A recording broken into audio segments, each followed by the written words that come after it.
Maayong adlaw, aniya ang labing uwahing kalambuan gikan sa Kapitolyo sa Sugbo. Subay sa iyang tinguha nga mahuman sa mas daling panahon ang mga road concreting projects ubos sa iyang administrasyon, gipapirma ni Gobernador Gwen Garcia ug affidavit of commitment ang mga contractors nga adunay pending na mga proyekto. Si John Fredson Granada alang sa hingpit nga detalye.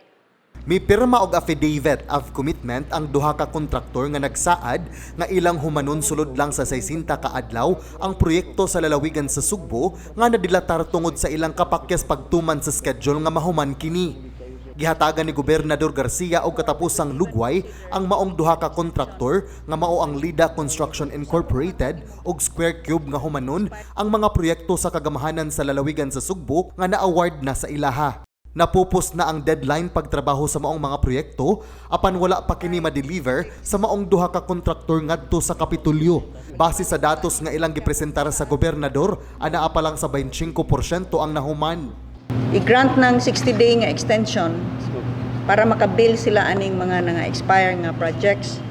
Si Garcia nagkanayon nga kinahanglan nga badubli o mukabat sa 50% ang mahuman sa duha ka kontraktor sa dili pa mapupos ang 60 days extension unya sa Setyembre 30. Take this chance na ha, kay grabe na kayo ni akong paglugway ninyo para maka-bill na mo. Salamat. Extend na mo. Pero lihok sad mo, okay? Let's go. Gikatakda nga makigtagbo og balik si Garcia sa maong mga kontraktor aron sa pag-update kung ilaha bagyod gituman ang maong saad. John Fredson Granada, Balita sa Sugbo. Maukato ang labing uwahing kalambuan gikan sa Kapitolyo sa Sugbo. Subscribe ug i-follow ninyo sa kanunay ang Sugbo News Facebook page ug YouTube channel. Ako si Katrina Kovalik. Maayong adlaw.